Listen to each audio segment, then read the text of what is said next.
سلسلہ ہدایت قرآن، سنت اور اہل بیت علیہم السلام میں خوش آمدید۔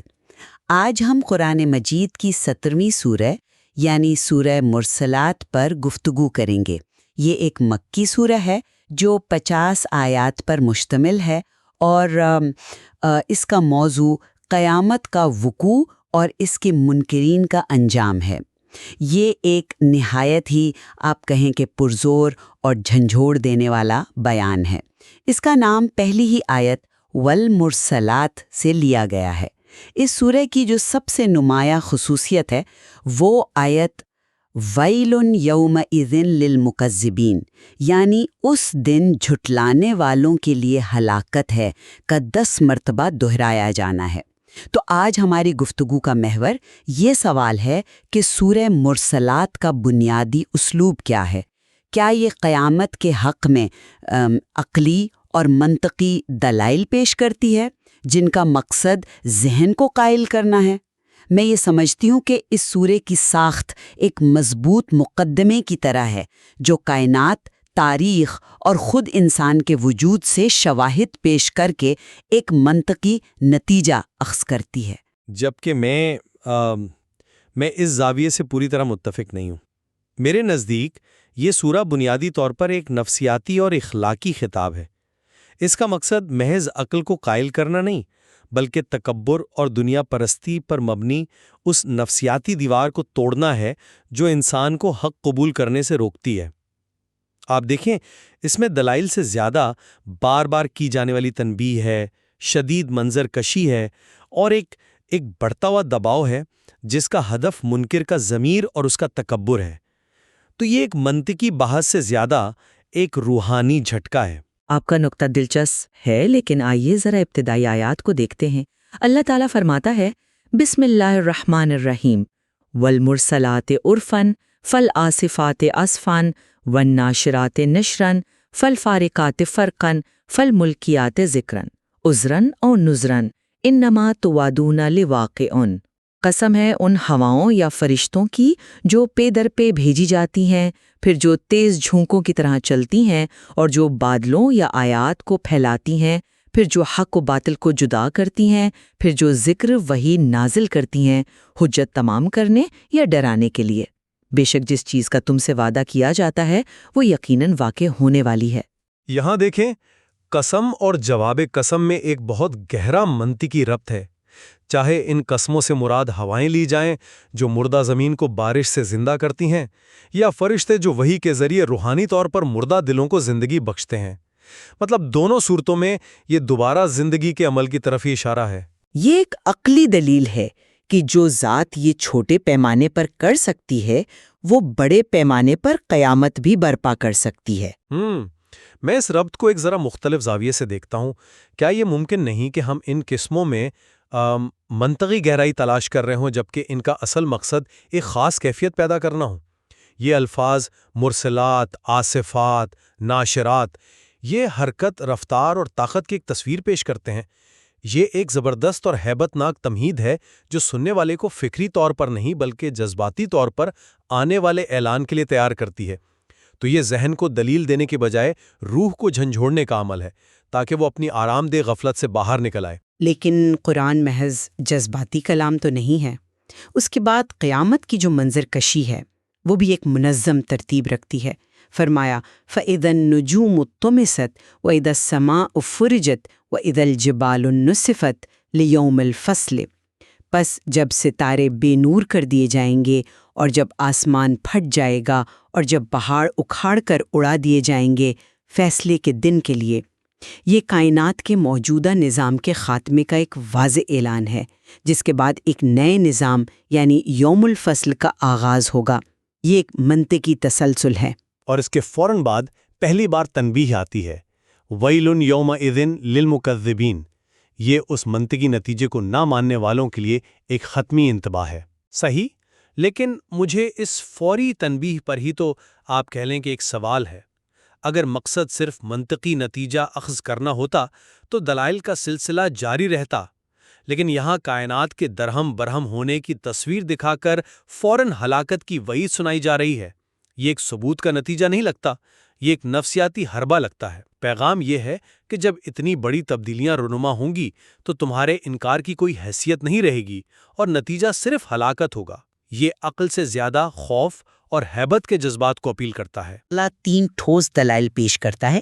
پہلا تاریخی ہے، الم نہلک الاولین ثم نتبعہم الآخرین کذالک نفعل بالمجرمین ویل یومئذ للمکذبین۔ کیا ہم نے پہلے لوگوں کو ہلاک نہیں کیا؟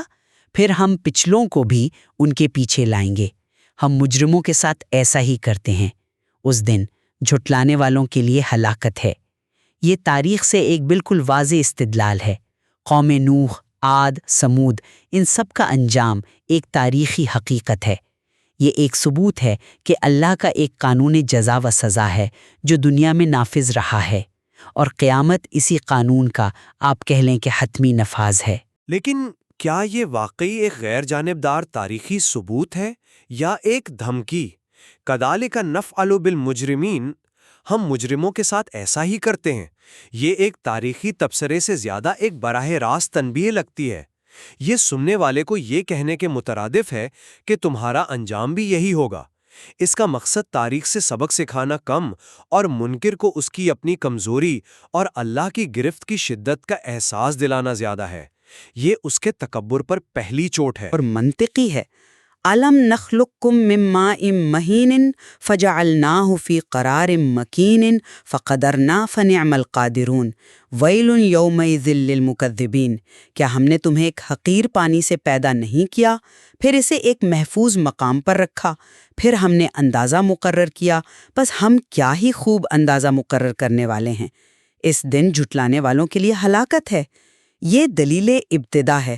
جو ذات ایک حقیر قطرے سے اتنی پیچیدہ مخلوق بنا سکتی ہے، اس کے لیے دوبارہ پیدا کرنا کیوں مشکل ہوگا؟ یہ تو ایک کلاسیکی عقلی دلیل ہے جو آج بھی اتنی ہی مؤثر ہے۔ میں اس میں دلیل سے زیادہ تذلیل کا پہلو دیکھتا ہوں۔ لفظ ماء مہین یعنی حقیر پانی کا انتخاب بہت اہم ہے۔ یہ انسان کو اس کی اوقات یاد دلانے کے لیے ہے۔ پیغام یہ نہیں ہے کہ دیکھو ہم کتنے عظیم تخلیق کار ہیں، بلکہ یہ ہے کہ تم جو اتنی حقیر شے سے بنے ہو، آخر کس بنیاد پر تکبر کرتے ہو اور اپنے خالق کا انکار کرتے ہو۔ یہ اس کے غرور پر دوسری اور گہری چوٹ ہے۔ اس کے بعد ویل للمکذبین کا آنا بالکل منطقی ہے، لیکن یہ منطق نفسیات کی ہے، سائنس کی نہیں۔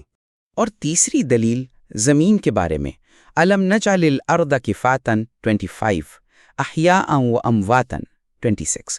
کیا ہم نے زمین کو جمع کرنے والی نہیں بنایا، زندوں کے لیے بھی اور مردوں کے لیے بھی؟ یہ ایک کائناتی مشاہدہ ہے۔ زمین زندوں کو اپنی پشت پر اور مردوں کو اپنے پیٹ میں سنبھالتی ہے۔ یہ ایک مکمل نظام ہے جو اللہ کی قدرت اور اس کے منصوبے کی گواہی دیتا ہے۔ یہ ایک ناقابل تردید ثبوت ہے۔ اور میں کہوں گا کہ یہ انسان کی مکمل محتاجی اور انحصار کا بیان ہے۔ زمین صرف ایک ثبوت نہیں بلکہ ایک ایسی حقیقت ہے جس سے انسان ایک لمحے کے لیے بھی فرار حاصل نہیں کر سکتا۔ وہ جیتے جی بھی اس کا محتاج ہے اور مرنے کے بعد بھی اسی کی طرف لوٹتا ہے۔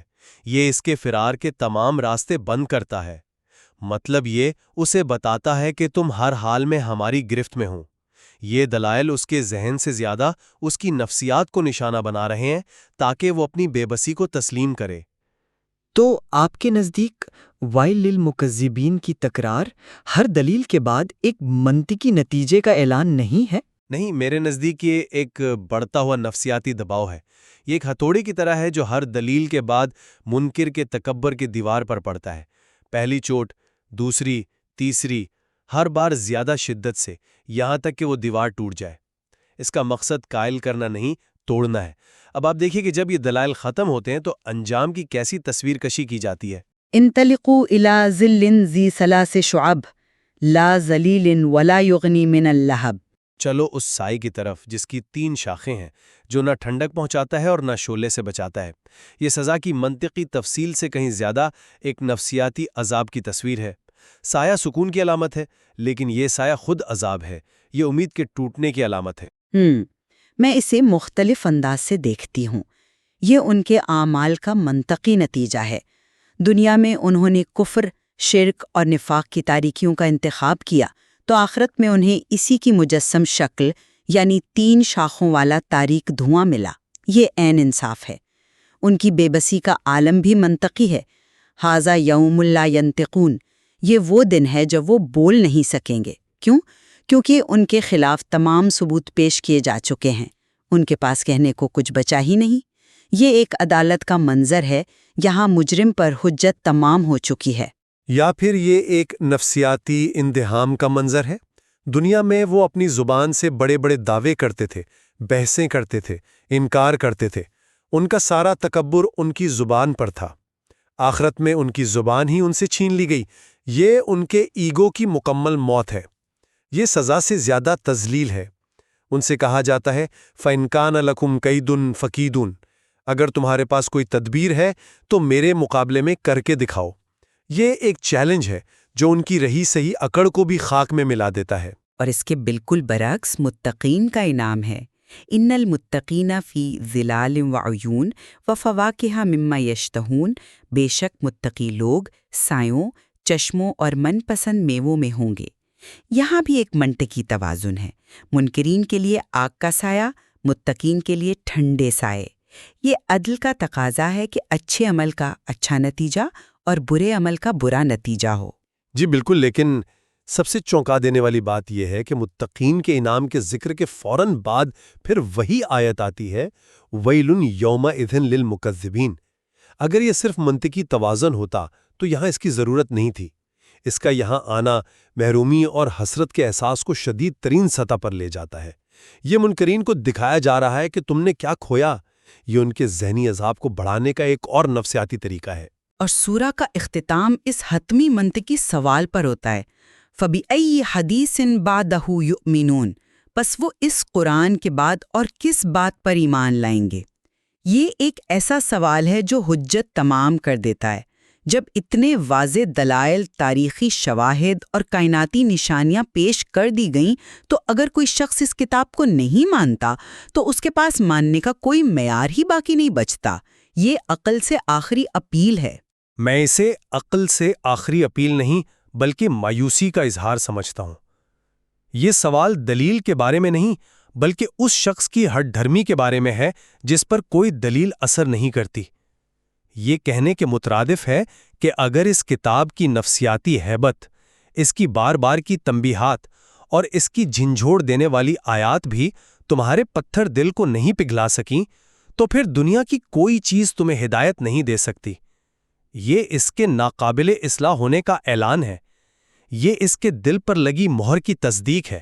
تو خلاصہ یہ ہے کہ میرے نزدیک سورہ مرسلات ایک محکم عقلی استدلال ہے جو قیامت کو ایک ناقابل تردید حقیقت کے طور پر ثابت کرتا ہے، اور اس کی تکرار اور وعیدیں اس منطقی مقدمے کو مزید مضبوط کرتی ہیں۔ اور میرے خیال میں یہ ایک نفسیاتی شاہکار ہے جو منکر کے تکبر اور غفلت کے قلعے پر ہر طرف سے حملہ آور ہوتا ہے۔ اس کا مقصد ذہن کو ہرانا نہیں بلکہ نفس کو جھکانا ہے۔ اس کی ہر آیت، ہر تکرار اور ہر تصویر اسی مقصد کے لیے ڈیزائن کی گئی ہے۔ شاید اس سورے کی عظمت اسی میں ہے کہ یہ بے وقت عقل اور روح دونوں کو مخاطب کرتی ہے۔ یہ دلائل بھی پیش کرتی ہے اور دلوں کو لرزا بھی دیتی ہے۔ اس پر ہم اتفاق کر سکتے ہیں، یہ ایک ایسا کلام ہے جس کے ہر پہلو میں گہرائی ہے، اور ظاہر ہے ہر سننے والا اپنی فہم کے مطابق اس سے متاثر ہوتا ہے۔ اس پر مزید غور و فکر کی گنجائش ہمیشہ باقی رہے گی۔